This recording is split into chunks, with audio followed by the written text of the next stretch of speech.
We're making pasta, aglio, olio.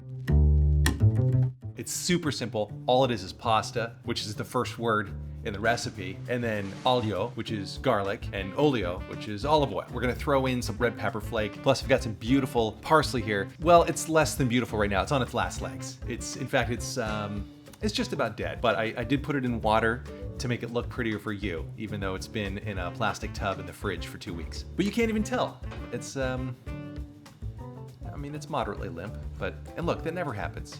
But I think it's got a good excuse. This is a spaghetti. It's a really good spaghetti. So it's pasta di Gragnano. It's got its official it came with papers, is basically what I'm saying here. You can feel it, it's got texture on there. And all that texture is gonna help us hold in.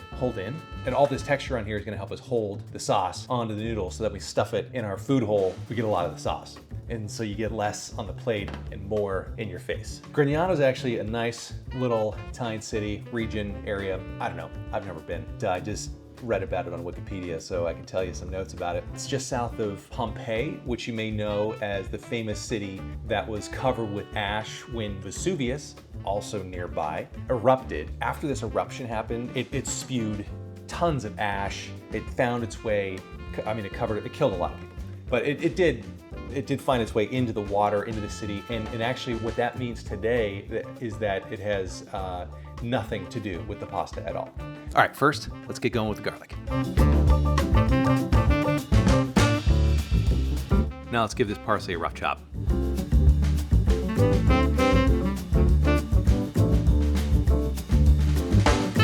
So I just weighed out 2 liters of water. Now I know it's a little weird, but I like to weigh out my water and my salt that goes in there because I like to know exactly how salty it is because I'm gonna be using a lot of this in the final sauce. That's why we only have a couple of ingredients. One of the hidden ingredients is pasta water.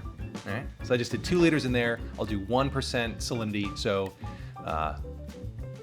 20 grams of salt. So first thing is we're gonna start boiling our pasta. Now this pasta has a 9-minute cooking time to get to the al dente point. So what we're gonna do is take 2 minutes off of that, 7 minutes for those of you math majors out there. And at the 7-minute mark, we're gonna transfer the pasta to the sauce, which we will have had cooking for 3 or 4 minutes at that point. And by cooking, I mean, we're gonna heat up some olive oil, throw in some garlic, saute that just until it starts to brown. And then we're gonna add some pasta water, red pepper flake, crushed red pepper, and parsley, and that's it. This is just a little trick I like to do to keep the pasta water boiling, but not totally covered so that it's gonna overflow, because that stuff is a pain to clean up.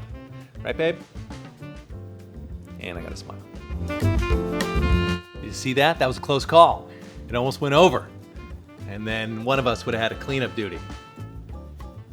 The other thing is we want to have a ladle on hand so we can actually measure the water going into the sauce. Now I like to do about 1 cup to 1.5 cups for this amount of pasta, and this is exactly an 8-ounce ladle ball. Sphere? Half sphere? Dome. It's an 8-ounce ladle dome. I also like to have the ladle on hand just in case the garlic starts getting a little too toasty, because you can immediately cool it off with a little bit of water before it gets too brown. Because once you go brown, I feel like I shouldn't say the rest of that, whatever it might be. I don't even know. That's the thing. Okay, the garlic is just starting to get brown. I'm gonna be on call to throw some water in any minute now.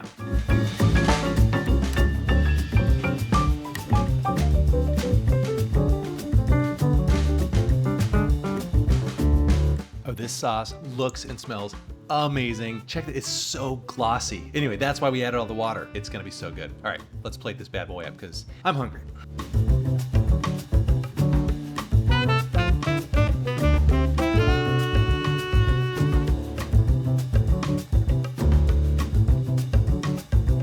Thanks for watching. We'll see you in the next one. Don't forget to like, subscribe, do whatever you're supposed to do. Or not. We'll see you around. All right, bye.